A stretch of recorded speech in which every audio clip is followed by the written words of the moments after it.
Hello, good afternoon. My name is Julius J.A.Bwesigye. I am a lawyer and I'm a public policy advocate. Today I have a trip from Kampala to Arua. By River Kaluma and Pakwach is a road stretch that informs my engagement with you this afternoon. Besides this road stretch is a railway network right over there. This particular network was constructed by the British colonial government over 65 years ago.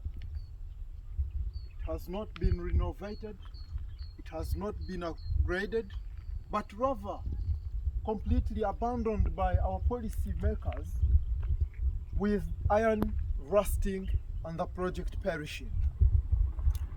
On my left-hand side is the road stretch from Kaluma on the way to Arua. This road was financed by the Chinese government. A contract was entered into between the government of Uganda and the government of China. The terms of this particular contract were that a loan be issued to the government of Uganda, and this loan be paid in a period of 25 years. It is less than 5 years when this road was constructed. But you cannot drive along this road at a speed of more than 40 kilometers per hour. There are potholes all over. When you look at the nature of engineering, you ascertain that indeed the people that constructed this road were either not supervised or they colluded with our policymakers and supervisors to do shoddy work for personal gain and egocentric reasons. It is less than 5 years. We still have over 20 years within which we must repay the loan that facilitated the construction of this particular project. Right now, as I speak, construction is underway to renovate, expand, and upgrade this particular road project. This has a lot of public policy implications. The first question is, what would happen if our policymakers upgraded this particular railway network, put in place a sound railway system that connects this part of the country to the rest of the African countries?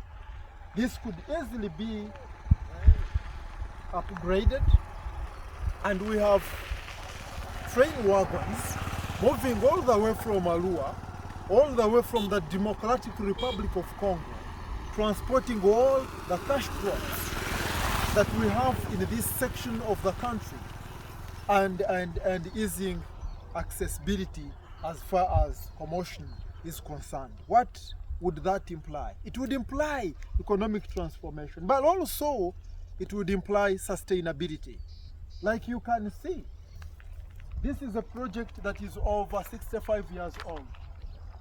It has fully been abandoned by our government, fully abandoned by our policymakers, but the iron that was used by the Europeans is still standing.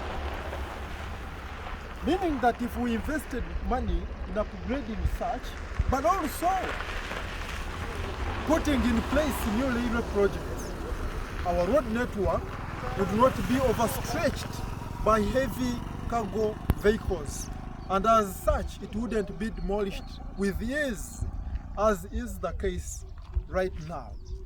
But because of our policy gaps, we have one road network constructed poorly, contracts poorly negotiated, and we have a loan before it ends. We have another loan that is meant now to upgrade the work that should have been done had our policymakers put in place mechanisms of supervising such construction works.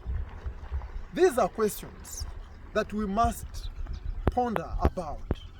We must ask ourselves, is it sufficient to only have loans transform this country if our policymakers cannot supervise the various projects that our country is undertaking? Shall we find development in tangible terms as we would like to have that development if we continue to rely on national and international loans to in fact work for the transformation of this country?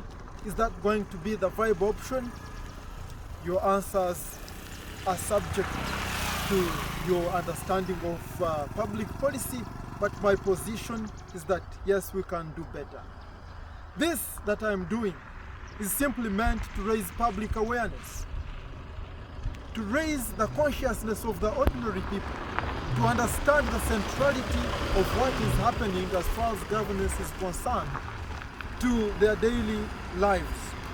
And yes, an informed populace is the force to reckon with as far as change and national transformation are concerned. I thank you.